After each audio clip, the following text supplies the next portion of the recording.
Welcome to Toffee TV. It is the Everton Transfer Show, brought to you by Snickers Protein, who are helping fans get excited for this January transfer window with only 5 days to go. Today I am joined by the Piv. Andy McGregor is with me. Hello, And, how are you? Good, thank you, Baz. Nice to be back. It is. It's good to see you, mate. Good to see you. Let's kick it off with Joshua Zirkzee, who is a name that has been bouncing around for the best part of 3 weeks now, I think, on and off. Obviously, it's kind of piqued the interest of Evertonians today because Paul Joyce, who a lot of people put a lot of faith in, has actually referenced it in an article he's done, obviously. Fabrizio Romano, another journalist, has been carrying the story for about 10 days now, but he's come back with another update today saying it's a straight fight between Everton and Parma. Parma are offering the player game time. Everton are offering a slightly different path for Xerxe, but Xerxe wants to join Everton over Parma, according to the journalists. Before we get into whether or not we think it'll happen or whatever, what is your initial feeling on Xerxe? What do you think of him as a player? So with Xerxe, I think obviously Everton fans know him because he came on trial at a tournament a couple of years ago for us, didn't he? He was a star when he was a Feyenoord, and then Bayern picked him up. Obviously, Everton tried as well, but Bayern picked him up, and he's been doing reasonably well for their youth teams. And for me, watching him as a player, I've done obviously since his name was dropped. I've watched a fair bit of him.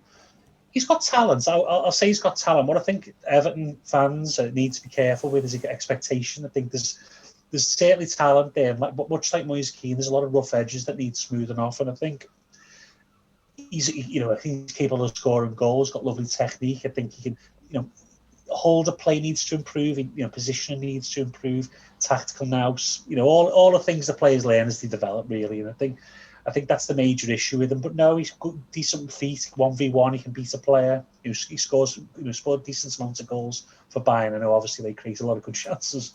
But no, he's a nice player. I just think you've got to be careful what the expectation is. Yeah, I've watched a bit of him as well. I've done a little bit of research on him as well, and he's got a good touch. Lovely little round the corner passes that he produces at times. But you're right, his hold up play needs to be tighter. But what I would say is physically, 6'4", so he's got the physical attributes of it. He's not slow. Good turn of pace about him. But yeah, you're right. There's obviously a lot of refining that would need to be done with him, and he wouldn't be someone who would come in and the manager would have a flip of a coin, whether it's him or Dominic Calvert-Lewin. It's not that kind of striker. It's maybe what Moise Kean should have been, but because of the money we paid for Moise Kean, he was never viewed like that. Obviously, he'd played a few games he'd done well for Juventus, hadn't he? Scored some goals, and we paid a big fee for him, 25 million, whatever it was, 27 million. And that immediately creates an expectation, doesn't it, of this is our main striker. And so when he should have been given time to develop, we wanted to see him because of the outlay. Joshua Xerxe would be different to that because obviously the rumours of the transfer are alone with I've seen two. One's a loan and then review at the end of the season, and the other one is a loan with an obligation to buy. So it would give Everton, I guess, the opportunity to look at him, but without the pressure. Is that how you see it compared to the Moise? Do you think it's the same kind of thing with Moise Kean, but there'd be less kind of pressure on Xerxe? Yeah, I think from Everton's perspective, I think we saw the Moise Kean transfer like that. I think Mino Raiola obviously thought that, Moise being a youth star at Juventus and obviously getting some good games for Juventus, I think he thought that he'd be coming in straight into the first team and obviously build himself up for his eventual move. It never happened that way, of course. I think Joshua Zirkzee, as you say, is probably like a 6-month trial. The manager, Duncan Ferguson, who works with the strikers, David Ancelotti, can all have a look at him and see if he's got some potential. Because if he has got the potential that some believe him to have, then 10 million would be a snip, really, in the long term. And it creates an asset for Everton that they could potentially flip if he does well. As I say, it is more of a trial, sort of thing. I think he'll probably make the bench. Don't be wrong, because if you do get rid of a Tosun or someone, then we'll need that extra striker on the bench. But as I say, it's not someone who's going to come in and impact games off the bench. People mentioned Xerxe. It's a completely different type of deal than that. into that. But that type of deal it is. But yeah, I think in terms of Xerxe, I think it's a good opportunity for everyone maybe to pick up a talented player at a lower price. Maybe it just depends how it works out. Really. There's some basic information going to go up on the screen now about Xerxe. So there you go. He's 19 years of age, 6'4", like we've said. He's a forward. And he's played 16 times and scored 4 goals for Bayern Munich in the first team. And now obviously he's played in Bundesliga 2 and he's played in the youth team, scored goals at that level as well. But like I say, he is a talented player, but you're right, he is more of someone who we would have to work on. I think he obviously, if he did come in and tow someone out, he would be the backup striker, I guess, to Dominic Calvert-Lewin, if that's how you want to look at it. And certainly his physicality would mean that the manager will probably have him on the bench, definitely, you know, and to bring him on and in certain games or whatever. But it is one of those that I guess Everton should be picking up if they can, because it does represent the opportunity, even if it is just literally to double your money on him in a year or whatever, you know, smooth down his edges and make money back on him. The flip side to that is if he does really well, you've got, like you said, you've got a bargain on your hands, and they're quoting 10 million euros, which is about 8 million quid. So, you know, that would represent a decent bit of business, wouldn't it? Yeah, you don't want to, you know, I've talked about this before, you don't want to buy a specialist striker to be a backup, because, let's be honest, Everton needs to be careful on how they allocate the wages, because you want your best players in the best money rather than 100 grand sitting on the bench playing every 5 or 6 games, because Dominic Calvert-Lewin's doing well. So buying a backup striker with potential like Zirkzee, you know, obviously we've got Richarlison who can play centre forward, so there's not, you know, an immediate need for him to play. If Dom was to get injured, Richarlison could play, and obviously the machinations, we move everyone round. Maybe, you know, we will be Hammers, you've got options there anyway to play wide. So yeah, it represents a good option. I think I've talked about this before, Marcel, but this is something Everton should probably look to do more often.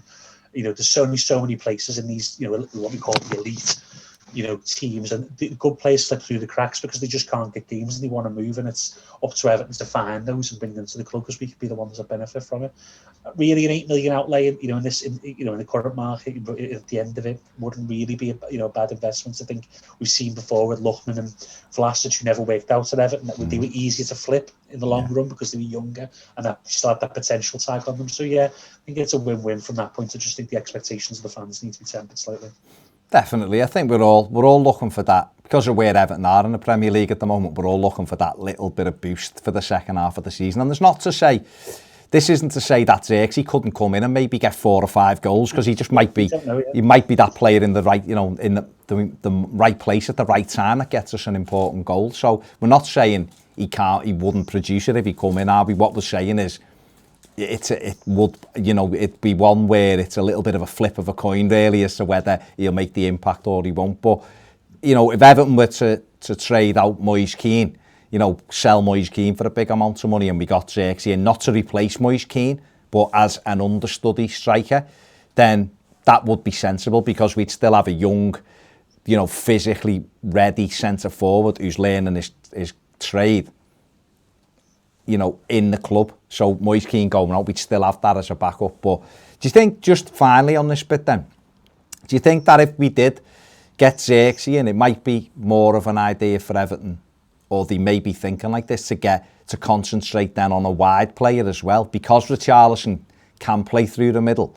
If they were to get Xerxe in, say, then Everton's attention could really go to maybe another player who can play off the right or off the left. You know what I'm going to say, obviously, Mr. Bailey, who I'd love. But Rafael Lau, who's someone me and you really like and have done quite a bit on the channel over the last couple of years. He's one who's been touted the 26 million. Milan apparently ready to deal at 26 million. I don't know how accurate that is, but he's one who could play right the way across the front three as well, isn't he? And so I guess that would enable Everton to still have a Dominic Calvert-Lewin type profile there in Xerxe, but able to have another attacker who can play and who's a bit more versatile, say. Yeah, I think that should be the plan. I think that Everton need that versatility in the squad. We talked about it before. You don't want to sign too many specialists, because when you have to look to the bench for options, there's only so many finite things you can do. And I think with Leao can play centre forward, obviously left, right, I've said before, I raced him at the time. I thought he was more ready than Moise Keane was at the time. But the thing with like I think a left winger might be the order of the day. Obviously, a lot depends on Alex what he does till the end of the season. Now, if he can maintain the level he showed recently, then he may be the backup to James entering next season, which is good. And then you find someone who can do the Richard play left while Richarlison plays centre, or or can play right in another formation. Then obviously Everton in a much better position then, and then the manager then can have options for each different game depending on the opponent, which is what you want to do really at the end of the day, isn't it? I think finally on Everton, before we just move on to another couple of other transfers, Everton will be looking to offload Bernard, whether it happens in the next 5 days or whether it's in the summer months. And they're going to have to replace that, aren't they? Because, I don't think Anthony Gordon at this moment in time is ready to be that on a regular basis. So Everton would have to look for that anyway. And someone who can, like a Lau or a Bailey, who can play either side, that would then free up those. It's even with Iwobi, because ideally we want Iwobi to continue to improve anyway. So ideally then it'd take the pressure off James as well, wouldn't it? Because he wouldn't have to necessarily play every game, and you'd be able to freshen that front three up quite regularly. And that's what the teams who get into the Champions League and do well, or Europa League, and go deep in the cups, that's what they do well, don't they? They've got that fluidity in the front positions to be able to mix it up. Exactly, you've got Spurs have got Bale, Bergwijn, Moura. They've got different players. They've got Man United swap around Cavani, Rashford, Martial, Greenwood. So we need those sorts of options, and obviously all of them can play across the front as well. So yeah, it's really imperative that Everton get a fluid squad where they can move things about rather than signing, as I say, a backup striker like like Fernando Llorente was for Tottenham, who played every 1,000th game for them, who was taking on a big wage. Everton needs to be smart. We just need to be a smart club, and I think that's the best way to go. Definitely. A couple of transfers just generally bouncing around. Obviously, like I think we were talking off camera before, it's very quiet, isn't it? There's not much sloshing around in terms of money. I mean, January has tended over the last few years anyway, and hasn't it? The spending's got less. I know Bruno Fernandes went for 70 million, and I know Virgil van Dijk a couple of years ago went for the same. But in general, the spend in January's come down a lot. But particularly what we're in the middle of now, with COVID and everything, it was always going to be a quiet month anyway. Clubs posting big losses all over the gaff. But a couple of things that are hanging around are obviously Martin Odegaard, who's a player who was linked with Everton the other day as a potential loan destination on Leicester City. He's joined Arsenal. Good player, good attacking player. Whether he can, I guess the only thing for him is, can he cope with the physicality of the Premier League in a short period of time? There's talks that Real Madrid want him back in the summer. There's no plans to let him go. And it's literally just to give him some game time and experience. So he's a nice player, isn't he, Odegaard? Yeah, really creative footballer, vision, pass, and obviously create space for himself, chip in with goals. I think Arsenal really needed that sort of player. I think, don't get me wrong, I love Emile Smith-Rowe. I think he's a fantastic young player. I suppose it just adds to their options, though. I know you're no particular fan of Arsenal, but no. it's well, Arsenal are all right. It's the fella in charge, but yeah, go on. No, but it's fair. But for them, they were going to buy one in the summer anyway. So to bridge that gap between the summer without having to rely on a 20-year-old, it's smart business, really. And I think Odegaard's probably going to have a look in the summer, because they've signed a lot of young players that just don't seem to be breakthrough. Obviously Jovic has gone back to Eintracht Frankfurt. Zidane seems reluctant to blood these young players a lot. So I think, you may see players leave Real Madrid in the summer, and reportedly they might need to sell a couple. So Odegaard might be available in the summer for someone. So it's a good audition for him in the Premier League. Definitely, unless Zidane leaves in the summer, which may happen as well. Another one, Jesse Lingard. A lot of Evertonians just cowered them and they said that. Looks as though, well, West Ham are very interested in him. Seems like a West Ham signing to me, but West Ham are interested. West Brom are trying to get him as well on loan. A good loan signing for those two clubs. He looked like he was going to be decent for United without being amazing. But over the last 12 months has just disappeared into nothing, hasn't he? Yeah, I think the issue with Jesse Lingard obviously is his social media presence. A lot of people, obviously think that that's all he cares about, his fashion line and whatever, And I think maybe he lost sight of it. I'm not going to make this, I'm not going to make assumptions about the player. And I know that Sheffield United have also thought about bringing him in as sort of try and boost their confidence before they go down and get a couple of results. They don't go down on the back of loads of losses. Moyes has took those players on before. Arteta and Pienaar, had tough times at the previous clubs, and re-energised them. I think Lingard, knows the Premier League. I think some of the summer before the World Cup, the season before, 17-18, had a pretty good season for Man United. I think if he can get back to those levels, then he'd be an interesting one for Moyes.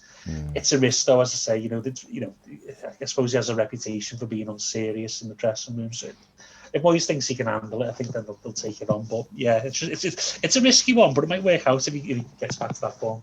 Definitely. Dele Alli looks like he's staying at Spurs. Mourinho said he doesn't expect him to go, which doesn't really surprise. It was only really, now he was linked with Everton, it was only really going to be PSG, wasn't it, in Pochettino, whether he'd take a chance, but it looks like he's not going anywhere. So everything else is really quite quiet. Wolves are still waiting for Willie and Jose's work permits. I think he'd be a good signing for them. They haven't got a target man. I know it's hit and miss whether or not he'll settle in the Premier League, but they're lacking, aren't they, up front because of obviously Raul Jimenez's injury. So it's going to be interesting few days to see whether anything actually happens. Now, on this show, we've been asking you to get in touch with us using the hashtag FanLine as part of the Snickers Protein sponsorship. We've been asking you to get in touch with your comments or video using the hashtag FanLine, and a few of you have, so it's over to Ned. Well, we've had a tweet from @DunkFergie9. He says, given the fact Icardi is back and Pochettino was notorious for high expectations regarding dedication and discipline, has Keane reached his peak value for a sale? If he falls out of the picture and his value plummets, do we keep him as a backup? I mean, that's a really interesting one, isn't it? We've spoke, me and Ped have certainly spoke about the Moise Keane situation and trying to sell him at the height of his powers. Pochettino's in there and Icardi's back. Moise Keane hasn't had as many minutes the last couple of games. But unless PSG put the silver briefcase on the table with the money in it, there's not really much we can do at the moment, is there? No, we can't. I spoke about this from Moise Keane. There's not really much we can do in terms of value. There's not a lot of teams suspending in this window. So remiss for Paris Saint-Germain to spend 35, 40 million, whatever they're getting one for him in this window. It all depends on Moise Keane. I think he'll have suitors in the summer. I think he's shown that he's at a certain level. So it's just up to Everton to find the right deal that suits us. I doubt he stays, to be honest with you, because I think he's probably our main sellable asset this summer. And we probably need one or two players out just so we can start bringing players in.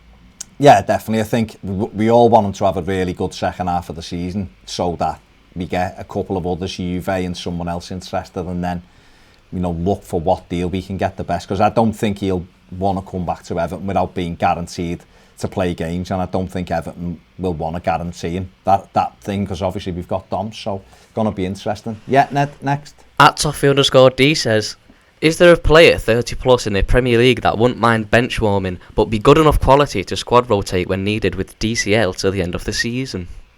Andy? You think about it, if it's for a loan, that's not available. There's only really, I can only really think of like Joshua King, and they wouldn't loan him to us because his contract's up in the summer and he wants big money. I can't really think of anyone in the Premier League who's sat on someone's bench not playing, can you? Who would help us? I also, you don't want to make a sign for the sake of the sign. I know people are at the end of the tether with Trent Tosun, but in the days of Turkish international, he's experienced, he's scored a couple of goals in this league. He's not the worst option. There's much worse options around. So, and he's already our assets. We don't have to pay for him in any way. So, yeah, I wouldn't just go out and get a player for the sake of it. That would be my advice anyway. Yeah, I can't see any anyway that'd really make that much of a difference. Who like you say, are better than Tosun, I guess. At the moment, probably is in Wales football, but it's whether Everton would want to make that decision right now. I've seen people calling for Ed and Xerxe, but I don't know, the big money and all, I don't know. Go on, Ned. @Satoshi Corner says, if Tosun and Kenny are sold in this window, should we put that money towards a move for Danny Ings in the summer? He's stalling a contract there. Ooh. Andy, go on. Okay, people know how I usually feel about things. I know Ped's probably going to cry when I say this. I like Danny Ings as a great player. I just think for Everton and how much Danny Ings wants and the length of contract he wants with his injury history, I just think it's a massive risk. Don't be wrong, in the short term it could work out, but is he going to play every game for Everton? Maybe, I don't know. Would he not beat out Dom? I don't know. I think he suits the system. I think he'd be quite foolish to leave Hasenhutl's system. I think, he's going to make his name. He's been getting chances there. I don't know. I wouldn't go for Danny Ings, certainly. You know what people would do because he's got a proven goal scoring record, but then knees worry me badly. Yeah, he's 28. He's had 2 really bad injuries. He's obviously a good player. There's no question about it. Knows where the net is. But Everton would have to play 4-4-2 with him because he's not. You wouldn't choose Danny Ings over Dominic. Well, I wouldn't choose Danny Ings over Dominic Calvert-Lewin to lead the line for Everton as a one.